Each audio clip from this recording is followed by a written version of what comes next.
आप देख रहे हैं भारत 24। नमस्कार, मैं हूं अजय कुमार। आज पूरे देश भर में इस बात को लेकर चर्चाएं बहुत गर्म हैं कि आखिरकार ये फ्री बी, मुफ्त की रेवड़ी बांटने का राजनीतिक दलों का वायदा और उसके साथ साथ वेलफेयर स्कीम्स के बीच तनातनी क्यों है। हम आपको ये समझाना चाहते हैं कि इस पूरे मामले पर आज लंबी सुनवाई हुई, 45 मिनट तक सुनवाई हुई और उसके बाद अब बुधवार को यानी कि 24 अगस्त को इसके बारे में फिर से सुनवाई हुई। सुप्रीम कोर्ट में सुनवाई चल रही है जिसमें यह कहा गया है कि मुफ्त उपहार एक बहुत महत्वपूर्ण मुद्दा है। इस पर देश को बहस करने की आवश्यकता है। यह मुद्दा समाज और भारत की अर्थव्यवस्था की भलाई के लिए उठाया जा रहा है, इसलिए सुप्रीम कोर्ट इस पूरे मामले को सुन रही है। इसलिए यह तय करना चाहिए कि आज सुप्रीम कोर्ट ने कहा कि देश के कल्याण के लिए हम इस मुद्दे को सुन रहे हैं, इस मुद्दे का निवारण हम देश के कल्याण के लिए करना चाहते हैं। लेकिन सबसे बड़ी बात यह है कि आखिरकार यह है क्या मसला। सबसे पहले देखिए प्रधानमंत्री नरेंद्र मोदी ने मुफ्त की रेवड़ियों पर क्या कहा है। आजकल हमारे देश में मुफ्त की रेवड़ी बांटकर वोट बटोरने का कल्चर लाने की भरसक कोशिश हो रही है। ये रेवड़ी कल्चर देश के विकास के लिए बहुत घातक है। इस रेवड़ी कल्चर से देश के लोगों को और खास करके मेरे युवाओं को बहुत सावधान रहने की जरूरत है। रेवड़ी कल्चर वालों को लगता है कि जनता जनार्दन को मुफ्त की रेवड़ी बांटकर उन्हें खरीद लेंगे। हमें मिलकर उनकी सोच को हराना है। रेवड़ी कल्चर को देश की राजनीति से हटाना है। प्रधानमंत्री नरेंद्र मोदी ने स्पष्टता से इस बात को सामने रखा है कि मुफ्त की ये जो राजनीति है, मुफ्त मुफ्त मुफ्त, इस राजनीति को पूरी तरीके से दरकिनार करना होगा, अन्यथा अर्थव्यवस्था पर जबरदस्त जोर पड़ेगा। मुफ्त की योजनाओं को और कल्याणकारी योजनाओं को लेकर रिजर्व बैंक ऑफ इंडिया ने अपनी बात साफ रखी है। हालांकि इसे किसी भी तरीके से परिभाषित नहीं किया जाता, लेकिन आरबीआई का क्या कहना है आपके सामने है।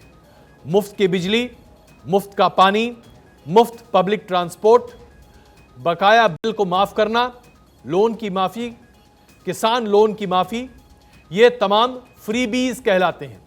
इन्हें कहा जाता है रेवड़ी बांटना।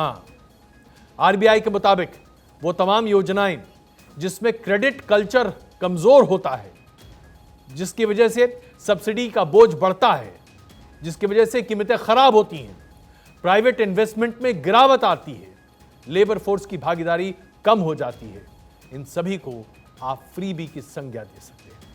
जबकि पब्लिक डिस्ट्रीब्यूशन सिस्टम में नेशनल जॉब गारंटी स्कीम्स, सरकार की ओर से दी जाने वाली एजुकेशन और हेल्थ पर सरकार की तरफ से किया जाने वाला खर्च, इसे आप सोशल वेलफेयर स्कीम के तौर पर मानेंगे। इसके गहरे आर्थिक फायदे होते हैं, इसको फ्रीबी की संख्या में नहीं जोड़ा जा सकता। यानी कि सरकार जब अपनी जनता के लिए ऐसी स्कीम लेकर आती है जिससे जन साधारण का कल्याण हो, जिसको हम वेलफेयर स्कीम कहते हैं, जैसे कि मनरेगा है, जैसे कि हम तमाम बच्चों को स्कूल में पढ़ने की सुविधाएं देते हैं, उन्हें आर्थिक मदद देते हैं, स्कॉलरशिप देते हैं, यह अर्थव्यवस्था को गति देता है, नौकरियों का सृजन करता है। इसे आप क्या कहेंगे? इसे आप कहेंगे वेलफेयर स्कीम। लेकिन जब हम बिजली की 300 यूनिट माफ कर देते हैं, पैसा मत दीजिए, जब हम ये कहते हैं कि किसान के कर्जे को माफ कर दिया जाए, 78 लाख करोड़, 1.25 लाख करोड़ किसान का कर्जा माफ, यह फ्रीबी है। जब हम ये कहते हैं कि किसान बिजली का बिल देगा ही नहीं, यह फ्रीबी है। इस बारीक फर्क को समझिए। फ्रीबी मतदाताओं को लुभाने का सबसे बड़ा साधन है। चुनाव आयोग ने अभी तक फ्रीबी की कोई स्पष्ट परिभाषा नहीं दी है, लेकिन चुनाव आयोग का कहना है कि प्राकृतिक आपदा या महामारी के दौरान अगर जीवन रक्षक दवाएं मुहैया कराई जाती हैं, खाना दिया जाता है, आर्थिक मदद दी जाती है, जिससे लोगों की जान माल की सुरक्षा हो सके, तो उसे फ्रीबी नहीं कहा जा सकता। जैसे कि कोरोना के इस पूरे कालखंड में कोरोना के 80 करोड़ लोगों को सब्सिडाइज तरीके से खाना खिलाया गया। इसे आप फ्रीबी नहीं कह सकते, यह वेलफेयर स्कीम है। फ्रीबीज के मामले में चुनाव आयोग ने अभी तक अपना कोई संवैधानिक स्टैंड क्लियर नहीं किया है, क्योंकि मामला सुप्रीम कोर्ट में लंबित है। सुप्रीम कोर्ट ने सुनवाई के दौरान चुनाव आयोग ने कहा कि फ्रीबी पर पार्टी क्या पॉलिसी अपनाती है, उसे रेगुलेट करना चुनाव आयोग के अधिकार में नहीं है। यह चुनाव आयोग का कहना है। चुनावों से पहले फ्रीबी का वादा करना या चुनाव के बाद उसे देना राजनीतिक पार्टियों का नीतिगत फैसला है, इसमें चुनाव आयोग की भूमिका नहीं है। इस बारे में नियम बनाए बिना न तो कोई कार्रवाई की जा सकती है और न ही चुनाव आयोग के पास ऐसी कार्यात्मक शक्ति होगी जिसके आधार पर चुनाव आयोग राजनीतिक दलों के खिलाफ कार्रवाई कर सके। देश की जनता को भी यह पता नहीं है और यह फर्क नहीं समझ में आता कि फ्रीबी और वेलफेयर स्कीम दरअसल क्या है, इसके बीच में कितना बड़ा अंतर है। आइए अब आपको इस अंतर को हम समझाते हैं ताकि आप समझ सकें कि कौन आपको प्रलोभन दे रहा है और कहां स्थिति है। जैसे कि हमने अभी कहा, मनरेगा की स्कीम, ये आप देखें तो वेलफेयर स्कीम है, लेकिन जब हम मुफ्त बिजली की बात करते हैं तो ये फ्रीबी है। जब आप मुफ्त टीकाकरण की बात करते हैं, जैसा कि अभी हमने देखा कोरोना काल में, ये वेलफेयर स्कीम है। लेकिन जब मुफ्त में बस में और ट्रेन में सफर करने की सहूलियत दी जाती है एक तबके विशेष को या फिर जनता को, तो ये फ्रीबी है। जब आप मुफ्त में शिक्षा मुहैया कराते हैं तो ये वेलफेयर स्कीम है, क्योंकि इससे समाज का निर्माण होता है, अर्थव्यवस्था का निर्माण होता है। लेकिन जब आप टीवी, साड़ी, तमाम तरह की चीजें बांटने लगते हैं तो फिर ये फ्रीबी में आ जाता है। ये तमाम बातें मैं आपके सामने रख रहे हैं। जब आप मुफ्त पानी देते हैं तो बिल्कुल सही है, जनसाधारण के लिए जरूरी है। लेकिन जब आप बेरोजगारी भत्ता देते हैं तो आप फ्रीबी दे रहे हैं। जब आप मुफ्त में चिकित्सा दे रहे हैं तो ये वेलफेयर स्कीम है। लेकिन अगर आप ये कहते हैं कि हाँ, पढ़ाई करना शुरू कीजिए, हम आपको लैपटॉप दे देंगे, ये फ्रीबी है। कई राज्यों ने इसे किया है। सभी राजनीतिक दल इस तरह के फ्रीबीज का इस्तेमाल करते हैं, लोगों को, खास करके वोटरों को लुभाने के लिए। अब आप समझिए कि फ्रीबी का पूरा खेल शुरू कहां से हुआ है। सबसे पहले यह शब्द फ्रीबी यानी कि मुफ्त की रेवड़ी 1920 में इसका इस्तेमाल किया गया। इसका इस्तेमाल अमेरिका की राजनीति में किया गया था। उस वक्त इसका यह मतलब था कि कोई भी चीज अगर आपको बिना किसी कीमत पे मुफ्त में दी जा रही है, मुफ्त मुफ्त मुफ्त, तो यह फ्रीबी है। चुनाव में मतदाताओं को लुभाने के लिए, अपने पक्ष में लोगों को प्रायोजित करने के लिए इस तरह की योजनाओं का अमलीकरण भारत में 1950 से लगातार होता चला जा रहा है, जिसका सबसे ज्यादा प्रमुख, अगर आप एग्जाम्पल देखना चाहते हैं तो दक्षिण भारत के राज्यों की तरफ देखिए। आप हैरान रह जाएंगे जिस तरह की फ्रीबी यहां पर दी गई है और 1954 से दी जा रही है। के कामराज ने 1954 में मुफ्त शिक्षा के साथ साथ स्कूल में मुफ्त भोजन की शुरुआत की थी। 1954 में 1967 में डीएमके के फाउंडर अन्नादुरई ने 1 रुपए में 4.5 किलो चावल देने की शुरुआत की थी। यह भी फ्रीबी थी। 1982 में एम राजचंद्रन ने स्कूलों में मुफ्त भोजन की शुरुआत की थी, जिसे हम मिड डे मील स्कीम के तौर पर आज जानते हैं। यह भी एक फ्रीबी के तौर पर शुरू हुआ। 1990 के दशक में जयललिता ने मुफ्त साड़ी देने का प्रावधान रखा। Pressure cooker, television, washing machine, ये सब चीजें बांटी गई। ये फ्रीबी नहीं है तो क्या वेलफेयर स्कीम है? जाहिर सी बात है फ्रीबी है। 90 के दशक में ही पंजाब में अकाली दल सरकार ने मुफ्त बिजली बांटने का काम शुरू किया। मुफ्त बिजली के सृजन में इतना पैसा खर्च होता है, टैक्स पेयर्स का पैसा जाता है, तो बिजली को क्या मुफ्त किसी को दी जा सकती है? जाहिर सी बात है नहीं। लेकिन किसानों को मुफ्त बिजली देने की बात अकाली दल ने की। 2006 में चुनावों के दौरान डीएमके के वोटर्स को लुभाने के लिए डीएमके ने कलर टीवी सेट बांटा। कलर टीवी सेट, आइए लेकर चले जाइए, वोट दे जाइएगा बस। 2015 में आम आदमी पार्टी ने दिल्ली वासियों के लिए मुफ्त बिजली 200 यूनिट और मुफ्त पानी 20,000 लीटर का वायदा दिया और सत्ता में आते ही उसे लागू कर दिया। इसे कहते हैं फ्रीबी। 2022 में पंजाब में जब आम आदमी पार्टी की सरकार आई तो उसने 300 यूनिट बिजली मुफ्त कर दी। यह भी रेवड़ी बांटना है। 2022 में हिमाचल प्रदेश में बीजेपी ने फ्री बिजली की योजना लागू करने की बात कही है। भारतीय जनता पार्टी की सरकार भी रेवड़ी बांट रही है। आम आदमी पार्टी ने गुजरात में 300 यूनिट बिजली फ्री देने का आह्वान दिया है। चुनाव होने वाले हैं इसी साल। 1000 रुपए महीना महिलाओं को देने की घोषणा भी की। जरा ये बताइए, ये लोगों को लुभावने के लिए, उनको अपने पक्ष में करने के लिए खर्च नहीं किया जा रहा? और अगर इसे लागू किया जाएगा तो राज्य पर कितना राजस्व होगा? जिस राज्य में लोग अभी अपनी बिजली के लिए पैसे दे रहे हैं, उनके पैसे को माफ कर आप अर्थव्यवस्था को चौपट नहीं करेंगे तो क्या करने जा रहे हैं? राजनीतिक दलों के तमाम वायदे आमतौर पर लोक लुभावन होते हैं। चुनाव परिणाम जब सामने आते हैं तो उसके बाद उनमें से कई वायदों को लागू किया जाता है। ये इसलिए लागू किया जाता है क्योंकि ये वायदे चुनाव परिणाम को प्रभावित करने के लिए ही किए जाते हैं। अब आइए हम आपको लोकसभा के 2019 के चुनावी आंकड़े के बारे में बात करते हैं, उसके बारे में बताते हैं। भारतीय जनता पार्टी ने 6000 रुपए प्रति वर्ष किसान सम्मान निधि देने का वायदा किया था, जिसे लागू भी कर दिया गया। अब इसको भी एक तरह से देखा जाए तो फ्री भी कहा जा सकता है।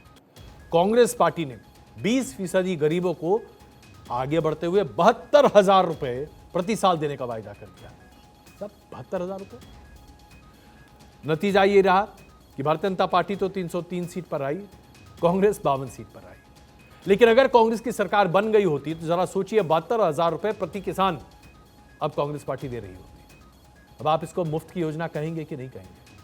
2009 के चुनाव के ठीक पहले कांग्रेस पार्टी ने 78,000 करोड़ के किसान कर्ज को माफ कर दिया था, चुनाव के ठीक पहले। और इसकी घोषणा लगातार बार बार की गई। चुनाव के दौरान सरकार बनकर आई, 78,000 करोड़ रुपए माफ कर दिए गए। अर्थव्यवस्था से एक झटके में 78,000 करोड़ रुपए गायब।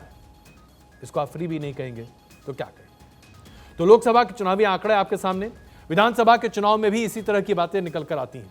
अगर आप उत्तर प्रदेश की बात कर लीजिए, 2022 में विधानसभा के चुनाव उत्तर प्रदेश में हुए। भारतीय जनता पार्टी ने 2 मुफ्त एलपीजी सिलेंडर देने का वायदा किया। समाजवादी पार्टी ने 1 रुपया प्रति लीटर पेट्रोल देने का वायदा कर दिया। कांग्रेस पार्टी ने कहा कि हर ग्रेजुएट लड़की को स्कूटी खरीद कर दिया जाएगा। अब इसके बाद चुनाव परिणाम जो निकल कर आए वो बिल्कुल अलग थे। भारतीय जनता पार्टी को 255 सीटें मिली, समाजवादी पार्टी को 111, कांग्रेस को 2 सीटें मिली। लेकिन अगर सरकारें अपने किए गए वायदों को पूरा करने लग जाएं तो इसमें जनता का ही तो दिवाला निकलेगा। देश की राज्य सरकारों के द्वारा दी गई इन्हीं रेवड़ियों की वजह से अब रिजर्व बैंक को यह कहना पड़ रहा है कि हमारे देश में ऐसी कुछ राज्य सरकारें हैं जो इतने घाटे में चल रही हैं कि उनकी अर्थव्यवस्था ऑक्सीजन सिलेंडर पर भी डालने लायक नहीं बची है।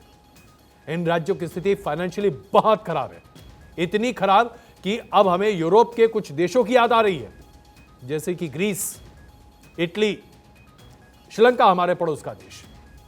इन सभी देशों में सरकार ने अपने आप को रेलेवेंट बनाए रखने के लिए, अपने आप को प्रासंगिक बनाए रखने के लिए लोगों के बीच में मुफ्त की बड़ी योजनाओं को सामने रखा। और अंततः क्या हुआ?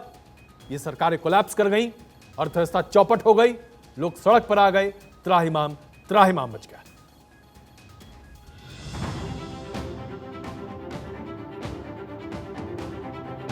भारतीय परंपरा में कहावत है, कर्ज लेकर घी पीना, जिसे हर कोई खतरे का निशान मानता है। कुछ ऐसे ही ट्रेंड भारत के कुछ प्रांतों में बन रहे हैं, जहां चुनाव जीतने के लिए बड़े बड़े वायदे किए जाते हैं। वायदे पूरे करने के लिए सरकार बाजार से कर्ज लेती है। दशा ये हो जाती है कि बाद में स्थिति संभालने में दूसरी सरकारों के पसीने छलकते हैं। रिजर्व बैंक ने इसे समझाने के लिए finance a study of budget नाम से रिपोर्ट छापी। रिपोर्ट कहती है, राज्यों पर 70 लाख करोड़ का कर्ज है। राज्यों का राजकोषीय घाटा 8.19 लाख करोड़ है, जो जीडीपी का 31% है। 27 राज्यों में 0.5% से बढ़कर राजकोषीय घाटा 7.2% हो गया। मुफ्त रेवड़ी बांटने के चक्कर में वेनेजुएला के साथ साथ ग्रीस, इटली और श्रीलंका जैसे देशों की अर्थव्यवस्था बर्बाद हो चुकी है। यूपी पर 6.5 लाख करोड़ का कर्ज है। तमिलनाडु पर 6.59 लाख करोड़ कर्ज है। महाराष्ट्र पर 6.08 करोड़ का कर्ज है। पश्चिम बंगाल पर 5.62 लाख का कर्ज है। राजस्थान पर 4.77 लाख करोड़ कर्ज है। गुजरात पर 4.02 लाख करोड़ का कर्ज है। आंध्र प्रदेश पर 3.98 लाख करोड़ कर्ज है। आरबीआई ने अपनी रिपोर्ट में साफ कहा है कि ये कर्ज इसलिए है, कोई प्रांत फ्री स्कूटी देता है तो कोई फ्री बिजली, कोई लैपटॉप तो कोई स्मार्टफोन, इन सब का खर्च कर्ज लेकर पूरा किया जाता है। Bureau report, Bharat 24। दुनिया में ऐसे कई देश हैं जो अपनी अर्थव्यवस्था को पूरी तरीके से इन रेवड़ियों की वजह से चौपट कर चुके हैं। क्या आज हम ऐसा करने को तैयार हैं? हम आपके सामने एक बहुत ही सूक्ष्म मामला लेकर सामने आएंगे और ये सूक्ष्म मामला है बिजली का। हमारे देश में बिजली के उत्पादन को लेकर एक बड़ी अजीब विडंबना है। हम बिजली का उत्पादन करते हैं, उस बिजली की कीमत आती है तकरीबन 15 से 16 रुपए। ग्राहक से हम आमतौर पर यानी कि तमाम कंपनियां 8 रुपए तक या 9 रुपए तक ले लेती हैं, बाकी चीजें सब्सिडाइज करनी पड़ती हैं। लेकिन कुछ राज्य तो ऐसे हैं जो पूरी की पूरी बिजली ही माफ कर देते हैं साहब। आज देश में एक बहुत बड़ी बहस चल रही है। सुप्रीम कोर्ट में यह मामला लंबित है, सुप्रीम कोर्ट में इसमें सुनवाई भी चल रही है। देश में वेलफेयर स्कीम्स बना रेवड़ी बांटना, यह बहस बड़ी है। सबसे बड़ी बात तो यह है कि आज हमारे देश में कई ऐसे राज्य हैं जो कि अपने ग्राहकों को यानी कि यूं कहें कि अपने नागरिकों को मुफ्त में बिजली देने की बात करते हैं।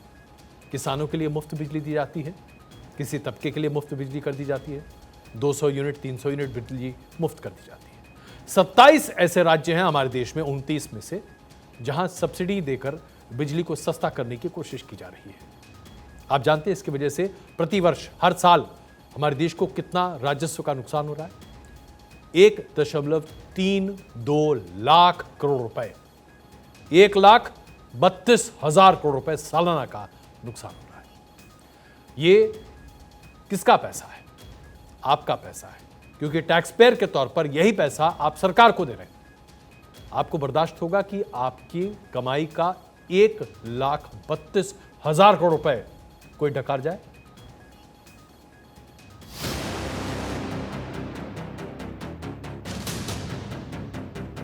मुफ्त बिजली के वादे के चक्कर में देश की राज्य सरकारों ने केवल एक साल में 1,32,000 करोड़ की कर्जदार हो गईं। पावर मिनिस्ट्री के आंकड़े से पता चलता है 36 में से 27 राज्य बिजली पर सब्सिडी देते हैं। 2020-21 में 1 लाख करोड़ से ज्यादा की सब्सिडी दी गई। 48,248 करोड़ की सब्सिडी एमपी, राजस्थान और कर्नाटक ने दी। दिल्ली का सब्सिडी एक्सपेंडिचर 85% बढ़ा। मणिपुर के सब्सिडी एक्सपेंडिचर में 124% की उछाल हुई। राज्यों पर फरवरी 2022 में पावर जनरेटिंग कंपनियों का 1,931 करोड़ रुपए का बकाया था। पंजाब में 600 यूनिट बिजली मुफ्त दी जा रही है, तो दिल्ली में 200 यूनिट बिजली, राजस्थान में 50 यूनिट बिजली फ्री दी जा रही है, तो हरियाणा में 150 और झारखंड में 200 यूनिट बिजली फ्री दी जा रही है। Bureau report, Bharat 24। हमने आपको दिखाया कि मूलभूत समस्या क्या है। अब विशेषज्ञों की राय देखिए कि यह समस्या आपके लिए कितना आपको नुकसानदेह साबित करती है। वेलफेयर स्कीम एक ऐसी स्कीम है जो सरकार, चाहे वो राज्य सरकार हो चाहे केंद्र की सरकार हो, उसको एक बहुत सुनियोजित ढंग से प्लानिंग के तहत एक बजट के तरीके से उसको पास करती है और फिर उस जरूरतमंद जनता के पास तक पहुंचाती है। चुनावी दौर में खास तौर से सरकारें जनता को प्रलोभन करने के लिए या उनको अपने पक्ष में लाने के लिए कुछ लोक लुभावने वादे करती हैं या कुछ चीज़ें बांटती हैं। उस बांटने का सीधा और सरल जो मतलब होता है कि उनको लुभावना और उनको एक तरह से अपने तरफ आकर्षित करना जिससे कि कोई लाभ लिया जा सके। तो फ्रीबीज का कोई किसी तरीके से सरकार के साथ प्लानिंग नहीं रहता। जब आप अनप्लान्ड एक्सपेंडिचर ज़्यादा करने लगें तो जहां बहुत सी ज़रूरत की चीज़ें होती हैं वो कहीं ना कहीं वंचित हो जाती हैं, नहीं हो पाती हैं और उसमें देश का विकास भी कहीं ना कहीं प्रभावित होता है। इस समय ये बहुत आवश्यक है कि राजनीतिक पार्टियां अपने एक मंच पे आपस में मिलके ये निर्णय करें, निश्चित करें कि देश को क्रमबद्ध ढंग से विकसित करने के लिए, देश को नई ऊंचाइयों पे ले जाने के लिए हमें सुनियोजित ढंग से वेलफेयर स्कीम्स के जरिए लोगों का भला करना है। विशेषज्ञ भी मानते हैं कि आज वेलफेयर स्कीम्स के जरिए देश की अर्थव्यवस्था को बल मिल सकता है, लेकिन ये ऐसा हो नहीं पा रहा। आइए आपको बताते हैं कि अगर हम बिजली की ही बात करें तो अलग अलग राज्य सरकारें बिजली को लेकर या इसके साथ साथ अन्य फ्रीबीज की कौन कौन सी योजना चला रहे हैं। जैसे कि हम बिजली की बात कर रहे थे तो 27 ऐसे राज्य हैं जो जनता को सब्सिडी पर बिजली दे रही हैं। आप इनको समझिए। राजस्थान में 50 यूनिट फ्री बिजली दी जा रही है। किसानों के लिए कर्ज माफी है। फ्री मोबाइल सिस्टम दिया जा रहा है, मोबाइल फ्री है। त्योहारों पर फ्री सफर जैसी योजनाएं भी दी जाती हैं। दिल्ली की बात करते हैं। 200 यूनिट दिल्ली की सरकार फ्री देती है। फ्री पानी 20,000 लीटर तक प्रति परिवार प्रति वर्ष है। सरकारी बसों में मुफ्त सफर मिल रहा है। बुजुर्ग तीर्थयात्रियों के लिए अलग योजना चल रही है जो बिल्कुल मुफ्त है। पंजाब की सरकार ने तय किया है कि 300 यूनिट फ्री बिजली देगी। 1,000 रुपये प्रति महिला पेंशन के तौर पर दिया जाएगा उनको फ्री। तमिलनाडु में अम्मा स्कूटर, लैपटॉप और स्कूल में ब्रेकफास्ट मुफ्त में दिया जा रहा है। मध्य प्रदेश में 6,800 करोड़ की बिजली बिल की माफी की घोषणा की गई है। यह करदाता की जेब से जा रहा है। आंध्र प्रदेश में बिजली पर सबसे ज्यादा सब्सिडी दी जा रही है, इतनी ज्यादा कि बस क्या कहा जाए। कर्नाटक में मुफ्त लैपटॉप बांटने की योजना है। आइए उत्तर प्रदेश की बात कर लेते हैं। मुफ्त में लैपटॉप, मुफ्त में टैबलेट, स्मार्टफोन, बेरोजगारी भत्ता, पर्यटन के लिए भत्ता, लिफ्ट, बहुत लंबी लिस्ट है। पश्चिम बंगाल में जिस तरह से तमिलनाडु में अम्मा कैंटीन है, पश्चिम बंगाल में मां कैंटीन है। 1,000 रुपये प्रति बुजुर्ग किसान पेंशन के तौर पर दिया जा रहा है।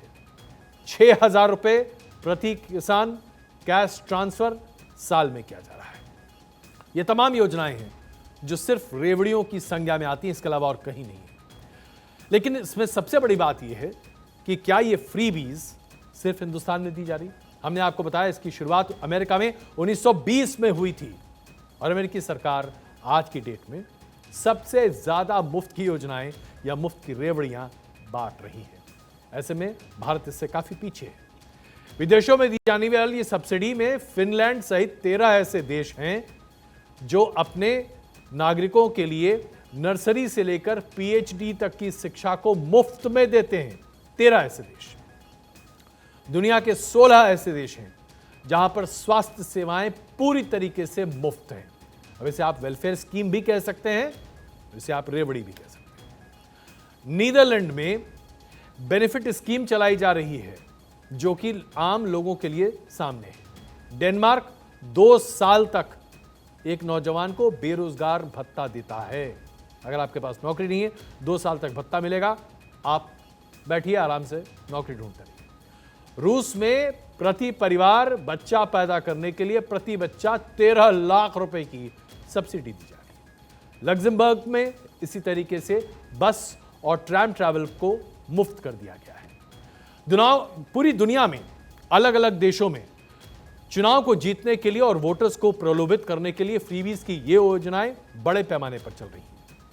इसका असर भारत की अर्थव्यवस्था की तरह अन्य देशों की अर्थव्यवस्था पर भी पड़ रही है और कई ऐसे देश हैं अंतर्राष्ट्रीय स्तर पर जिनकी हालत बहुत खराब हो गई है।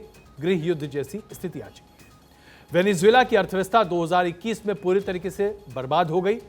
मजबूरन वेनेजुएला को अपनी करेंसी को बदलना पड़ा, पूरी तरीके से डिवैल्यूएट करना पड़ा। इटली की इकोनॉमी पूरी तरीके से आज भी अपने पैर पर खड़ी नहीं हो पा रही है, बर्बादी का दौर देख चुकी है।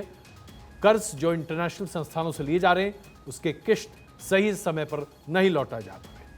आज अगर आप ग्रीस जानना चाहते हैं तो घूमने के लिए जाइए, बहुत अच्छा है, सब कुछ बहुत सस्ता है, क्योंकि आज ग्रीस में आर्थिक संकट बड़े पैमाने पर है। ग्रीस को 2 बेल आउट पैकेज अभी तक आईएमएफ से मिल चुका है, लेकिन इसके बाद भी ग्रीस की अर्थव्यवस्था सुधरने को तैयार नहीं। मुफ्तखोरी की वजह से ही और रेवड़ियां बांटने की वजह से ही श्रीलंका को 91 बिलियन डॉलर का कर्ज झेलना पड़ रहा है। 81 बिलियन डॉलर का कर्ज झेलना पड़ रहा है। श्रीलंका की स्थिति क्या हुई हमने आपके सामने प्रदर्शित किया। तो ये तमाम बातें आज आपको बता रही हैं कि स्थिति कहां से कहां पहुंच रही है। और इसलिए रेवड़ियों को बांटने का ये जो पूरा चलन है, ये जो पूरी परिपाटी है, इसके खिलाफ कितना आपको खड़ा होना चाहिए, कितना सजग होना चाहिए, यह आप खुद ही सोच लीजिए। मेरे पास थोड़ा सा वक्त बचा है, इसलिए मैं एक छोटी सी बात आपके सामने रखना चाहता हूं। आज हिंदुस्तान में टैक्स पेयर्स की संख्या कितनी है आप जानते हैं? पर्सनल इनकम टैक्स तकरीबन 6 करोड़, 6.25 करोड़ के आसपास। इसमें से 10 लाख रुपए से कम आमदनी वाले लोग कितने हैं आप जानते हैं? मैं आपको इसका भी आंकड़ा बता देता हूं। तकरीबन 80% लोग ऐसे हैं जो कि 10 लाख रुपए प्रतिमाह या उससे भी कम की आमदनी दिखाते हैं, क्योंकि 10 लाख रुपए से ज्यादा की अगर आपकी आमदनी होगी तो फिर आपको 30% टैक्स देना पड़ेगा। मात्र 72 लाख लोग हैं, 72 लाख लोग हिंदुस्तान में जो 10 लाख रुपए से ज्यादा की टैक्स रिटर्न फाइल करते हैं, जो 30% टैक्स देते हैं। 72 लाख लोग ही हैं हिंदुस्तान में। और 1 करोड़ से ज्यादा की सालाना आमदनी डिक्लेयर करने वाले लोग हिंदुस्तान में कितने हैं आप जानकर आश्चर्यचकित हो जाइएगा। 1,31,000 इतने ही लोग हैं जो 1 करोड़ से ज्यादा की सालाना आमदनी डिक्लेयर करते हैं। अब आप सोच लीजिए कि इतने कम लोग टैक्स पेयर हैं और मुफ्त की योजनाएं हमारे देश में इतनी बड़ी हैं। अगर हम सब चीजें मुफ्त बांटते रहेंगे तो सरकार के पास राजस्व आएगा कहां से? सरकार के पास राजस्व तो तभी आएगा जब उसका टैक्स कलेक्शन बढ़े। टैक्स कलेक्शन तो बढ़ ही नहीं रहा। ऐसे में अगर मुफ्त की योजनाएं सरकार देती रही तो अर्थव्यवस्था पूरी तरीके से चौपट हो जाएगी और हम वहीं पहुंच जाएंगे जैसे कि ग्रीस, जैसे कि श्रीलंका। क्या आप सड़कों पर आना चाहते हैं? अगर नहीं तो खुद मुफ्त की रेवड़ी से किनारा कीजिए।